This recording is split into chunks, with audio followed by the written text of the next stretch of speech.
सैनिकों, जाओ इसके घर की तलाशी लेकर आओ। अभी पता चल जाएगा कि इसके पास पैसे हैं या नहीं। तभी सैनिक जाकर उसके घर की तलाशी लेने लगते हैं और उन सैनिकों को बहादुर के बचपन के कड़े मिल जाते हैं, जिन्हें वह सैनिक राजा के भाई के पास लेकर जाते हैं। बचपन के कड़े हैं? क्या ये तुम्हारे बचपन के कड़े हैं? हाँ महाराज, ये मेरे बचपन के कड़े हैं। ऐसा कैसे हो सकता है? ये कड़े इसके कैसे हो सकते हैं? ये तो हमारे खानदानी कड़े हैं और ये कड़े इस लड़के के पास हैं और ये कह रहा है कि ये इसके बचपन के कड़े हैं। तुम यहाँ इस गांव में कब से रह रहे हो और इससे पहले कहाँ रहते थे तुम? और तुम्हारे माता पिता कौन हैं? सब बताओ मुझे जल्दी। महाराज, मेरे माता पिता नहीं हैं। मेरी सिर्फ एक माँ है जो कि एक गाय है। उसी ने मुझे पाला है और मैं एक घने जंगल के एक पुराने से खंडहर में अपनी माँ गाय के साथ रहता था और अभी कुछ दिनों से यहाँ इस गांव में रह रहा हूँ। क्या तुम एक गाय के साथ रहते हो और वो तुम्हारी माँ है और उसने ही जंगल में रहकर तुम्हें पाला है? क्या तुम सच कह रहे हो? हाँ महाराज, मैं सच कह रहा हूँ। अगर ये सच बोल रहा है तो इसका मतलब ये वही बच्चा तो नहीं जिसे बचपन में लोमड़ी उठा ले गई थी।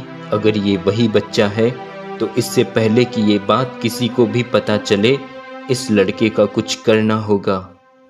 देखो, तुमने मुझे कर भी नहीं दिया है और ये इतने कीमती कड़े भी तुम्हारे पास मिले हैं। अगर ये बात राजा साहब को पता चल गई तो तुम्हें इसकी सजा भी मिल सकती है। लेकिन मुझे लगता है कि तुम ईमानदार हो, इसलिए तुम्हें मेरी बात माननी होगी और तुम्हें मेरे महल में नौकरी करनी होगी, जिससे तुम्हारा कर भी माफ हो सके और ये कड़े वाली बात भी किसी को ना पता चले। महाराज, मैं आपके साथ महल चलने को तैयार हूँ, पर मैंने कोई चोरी नहीं की है और ये कड़े मेरे ही हैं। अब तुम चुपचाप मेरे साथ महल चलो और इन कड़ों के बारे में तुम किसी से कोई भी बात नहीं करोगे, समझे? बहादुर अब राजा के भाई के साथ उसके महल चला जाता है। आज से तुम्हें यही पौधों में पानी डालना है और इन पेड़ पौधों की देखभाल करना है और यहाँ से आगे महल के अंदर जाने की हिम्मत भी मत करना, नहीं तो उसका अंजाम बुरा होगा, समझे? जी महाराज, जैसा आप कहें। बहादुर अब वहीं पेड़ पौधों की देखभाल करता और शाम को घर जाकर अपनी माँ गाय के लिए घास और अपने लिए फल तोड़कर ले आता है। महाराज,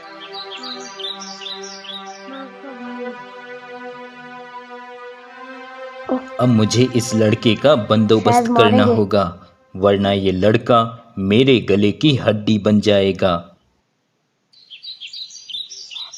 एक दिन राजा इधर उधर टहल रहे होते हैं कि तभी राजा की नजर बहादुर पर पड़ती है।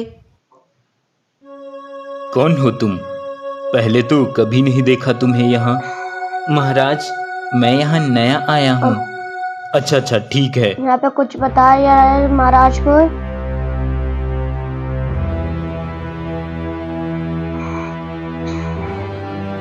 क्या उनका प्रिय हीरो का हार चोरी हो गया है? ऐसा कैसे हो सकता है? राजमहल में चोरी करने की हिम्मत किसने की?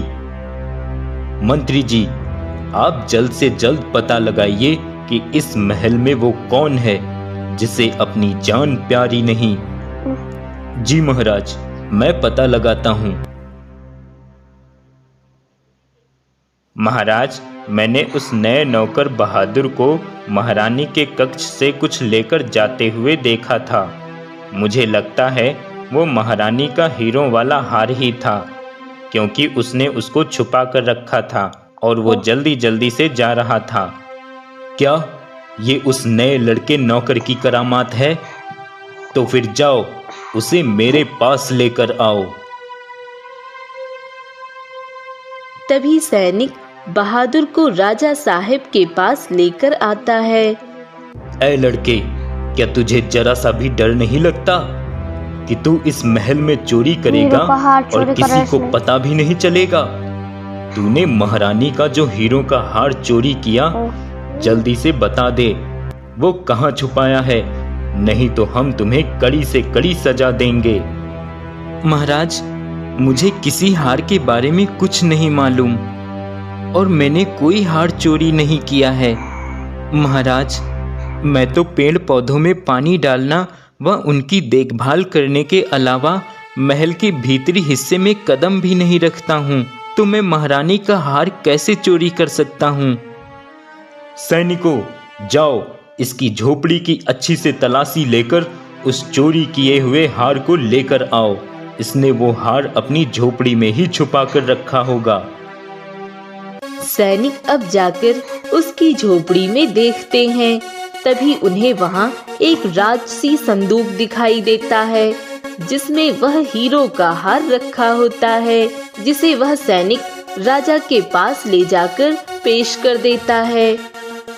महाराज, अब आप नहीं, इसे तो मैं सजा दूंगा, क्योंकि इस पे तरस खाकर मैंने ही इसको महल में नौकरी दी थी और उसका इसने ये सिला दिया। अगर आज इसको माफ कर दिया गया या कोई छोटी सजा दी गई तो कल किसी और की भी हिम्मत होगी इस महल में चोरी करने की। ऐसा दोबारा ना हो, इसलिए मैं इसे फांसी की सजा सुनाता हूँ, क्योंकि इसने महारानी के गहनों की चोरी की, इसलिए इसकी सजा भी बड़ी होनी चाहिए। इसलिए ये मेरा आदेश है कि इसे आज ही फांसी की सजा दी जाए। नहीं महाराज, मैंने कोई चोरी नहीं की है, ये सब झूठ है। चुप हो जाओ तुम और बताओ, तुम्हारी कोई आखिरी इच्छा हो तो वह अवश्य पूरी करेंगे, बस सजा माफी को छोड़कर। महाराज, मुझे एक पेड़ से बहुत लगाव है और मैं रोज कुछ क्षण उसकी छांव में बिताता हूँ, इसलिए मेरी आखिरी इच्छा है कि मैं मरने से पहले कुछ क्षण उसी पेड़ के नीचे बैठकर बिताऊं और फिर उसके बाद आप जो भी सजा दें मुझे मंजूर होगी। बैठ गया। बहादुर अब उसी नदी के पास वाले पेड़ के नीचे जाकर बैठ जाता है और वही कुछ देर बैठा रहता है, जिसके बाद उसे फांसी की सजा दे दी जाती है और उसके शरीर को नदी में बहा दिया जाता है। आज मेरा बेटा घर नहीं आया अभी तक, पता नहीं कहाँ रह गया है। उसको फांसा देकर लेटा है। पैसे दे।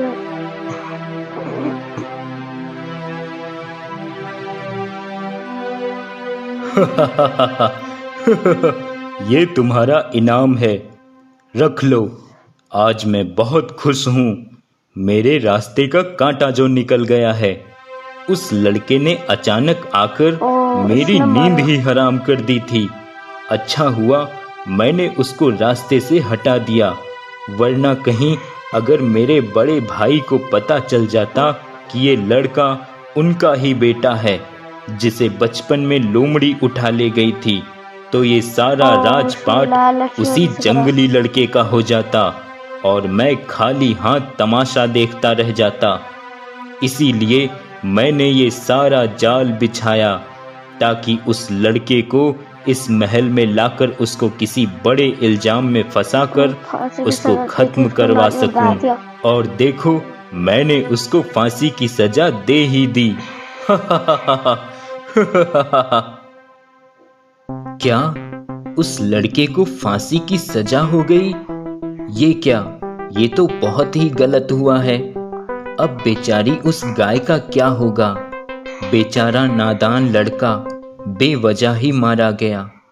शिकारी अब जाकर राजा साहिब को वह सतरंगा तोता दे देता है। तुमने हमारा दिल जीत लिया है शिकारी, ये तोता वाकई में बहुत सुंदर है। बताओ तुम्हें क्या इनाम चाहिए? धन दौलत सोना चांदी जो भी तुम कहो वो सब तुम्हें मिलेगा।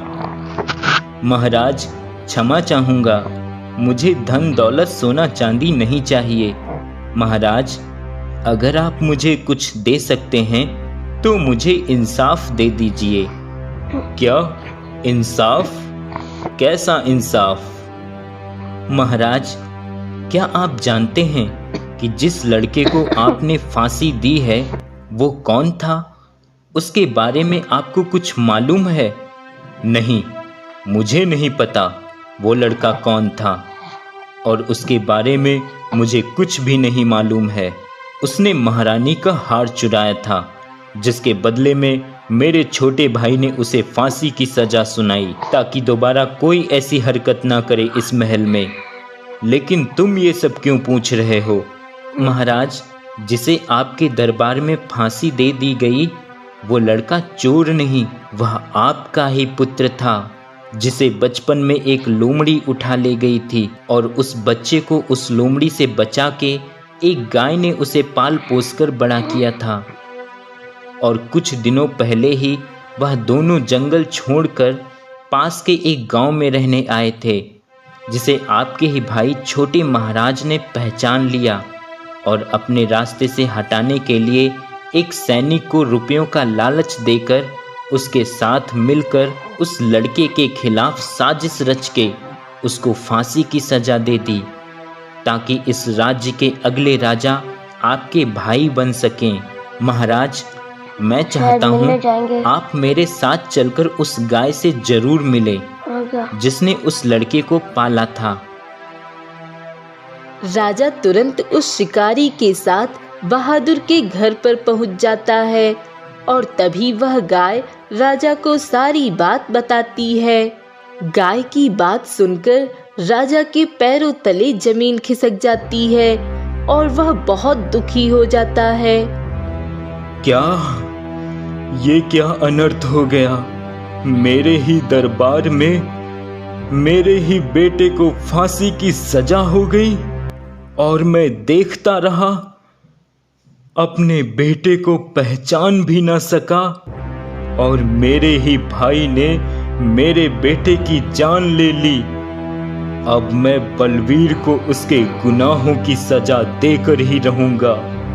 तभी वहां बहादुर आ जाता है और उसे देखकर सब आश्चर्यचकित रह जाते हैं। अरे ये क्या? तुम्हें तो फांसी दे दी गई थी, तो तुम बच कैसे गए? ऐसा कैसे हो सकता है? ये कैसे हो गया? तुम्हें तो फांसी दे दी गई थी, तो फिर तुम्हारी जान कैसे बच गई? महाराज, मैंने कोई चोरी नहीं की थी, इसीलिए मुझे खुद को बेगुनाह साबित करना था। इसीलिए मैंने अपनी आखिरी इच्छा में जिस पेड़ के नीचे बैठने की मांग की थी, उसी पेड़ की जड़ी बूटी मैंने अपने फांसी होने से पहले ही खा ली थी, जिसकी शक्तियों की वजह से मैं बच गया और मैं वापस आ गया हूँ। बहादुर की बात सुनकर राजा बहुत खुश हो जाता है और उसे बताता है कि वो उसका पिता है और वह उसका पुत्र है। राजा अब सभी को लेकर महल चला जाता है। मंत्री जी, जल्दी से मेरे भाई बलवीर सिंह को बुलाया जाए और उस सैनिक को भी बुलाया जाए जिसने बलवीर के साथ मिलकर ये गुनाह किया है।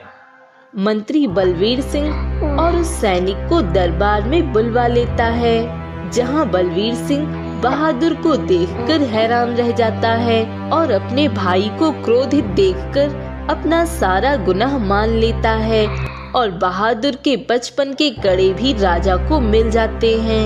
अब राजा अपने भाई बलवीर सिंह और उस सैनिक को आजीवन कारावास की सजा दे देता है और वह अपने पुत्र के साथ खुशी से रहने लगता है और उस गाय को भी उसी महल में रख लेता है।